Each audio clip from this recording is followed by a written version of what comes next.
வரைக்கும் ஒண்ணுமே தெரியலப்பா. வீட்டுக்கு ஒரே ஒரு புள்ள தப்பா ஆயிடுச்சு. இந்த மாதிரி பண்ணிட்டுப்பா எங்களுக்கு யார பயக்காகன்னு தெரியலையாப்பா.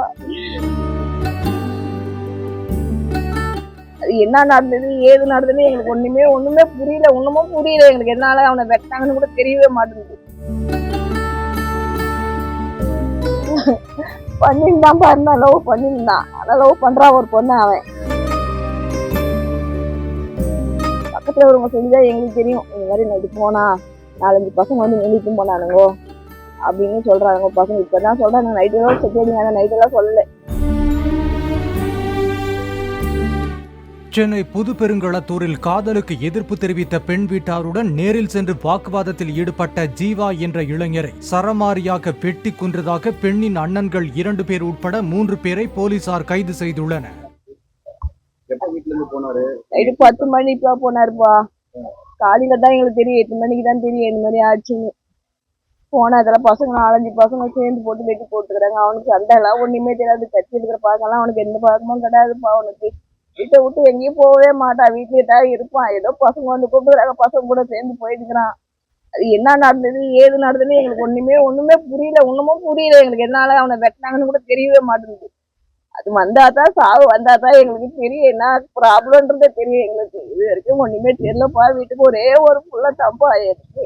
இந்த மாதிரி பண்ணிட்டுப்பா எங்களுக்கு யார பயக்காகன்னு தெரியலையாப்பா. புதுமேடுன்றாங்க.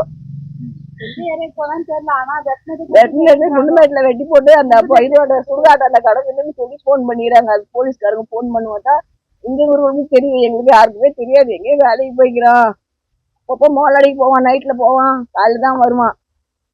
மோலாடிக்கு தான் போய்க்கிறான்ட்டு தான் நாங்க கேர்லெஸ்ஸா இருந்துட்டோம். காலையில தான் நான் வேலைக்கு போனா வேலையில இருந்து எனக்கு போன் பண்றாங்க. இந்த மாதிரி உங்க பையனை வெட்டி போட்டு வச்சுட்டு குண்டுமேடு சுடுகாட்டுல வா அப்படின்னு நான் வேலை இருந்து ஓடாந்தப்பா. எனக்கு வேற ஒண்ணுமே தெரியாது. அது என்ன நடந்தது ஏது நடந்தது யார் வெட்டினாங்கன்னு எங்களுக்கு ஒண்ணுமே தெரியாது. ஆச்சு ஏதாச்சும் எங்களுக்கு ஒண்ணுமே புரியல. புடிச்சாதான் தெரியும். வெட்டினவனை புடிச்சாதான் தெரியும் அவன் எதனால வெட்டினா. என் புள்ள மேல அப்படி சொன்னா போவோம். அது தெரியலையாப்பா. பண்ணிருந்தான் பாருந்தா, லவ் பண்ணிருந்தான். ஆனா லவ் பண்றான் ஒரு பொண்ணு. அவன் அந்த பொண்ணாலலாம் எந்த ப்ராப்ளமும் கிடையாது. லவ் பண்ற பொண்ணாலாம் எந்த ப்ராப்ளமும் கிடையாதுப்பா அவனுக்கு. இது எதனால ப்ராப்ளம்னு எங்களுக்கு தெரியல. லவ் பண்ற பொண்ணு இருக்கா, லவ் பண்ணிதான் இருக்கான் அவன். அவன் எந்த ஏரியாவா நாங்களுக்கு சொல்ல ஒண்ணும். அதெல்லாம் போன்ல பேசுவான் கொல்லுவான் எங்களுக்கு அதுதான் தெரியும். அவங்க எல்லாம் பொறுத்து நாங்க அந்த பொண்ணுனால ப்ராப்ளம் எல்லாம் கிடையாது. வருமா பேசுவான், அந்த பொண்ணு வரும் போவோம், அதெல்லாம் எங்களுக்கு தெரியும். இது எதனால அவனை வெட்டினாங்கன்னு எங்களுக்கு தெரிய மாட்டேங்குது. அவன் ஏன் போனா எங்களாலையும் ஒரு போன் பண்ணி சொல்லல. நாங்க போறேன் அங்க வருன்னு எங்ககிட்ட சொல்லவும் இல்லப்பா. அவன் ஒரு வார்த்தை கூட சொல்லலப்பா. பக்கத்துல ஒருவங்க சொல்லிதான் எங்களுக்கு தெரியும். இந்த மாதிரி நைட்டு போனா 4-5 பசங்க வந்து நெல்லிட்டும் போனானுங்கோ அப்படின்னு சொல்றாங்க பசங்க. இப்பதான் சொல்றாங்க. நைட்டெல்லாம் செட்டியாடிங்க, அந்த நைட்டெல்லாம் சொல்லல. நைட்டெல்லாம் சொல்லியிருந்தா கூட எங்கன்னா கண்டுபிடிச்சு தீர்ந்து போனாங்க. சொல்லல. இப்பதான் சொல்றாங்க எங்களுக்கு. போலீஸ் தான் நாங்க இன்னும் போலப்பா. ஸ்டேஷன் ஆம்பளைங்க தான் போயிருக்கிறாங்க. ஸ்டேஷன் யாரும் இன்னும் ஒரு வார்த்தை கூட என்கிட்ட சொல்லல. வந்து என்ன நடக்குது ஏது நடக்குது கூட சொல்ல மாட்டேன்றாங்க. ஆம்பளைங்க தான் போறாங்க ஸ்டேஷனாண்ட. நான் இன்னும் போவே இல்லை. ஸ்டேஷனாண்ட கூட இட்டு போல இல்லை.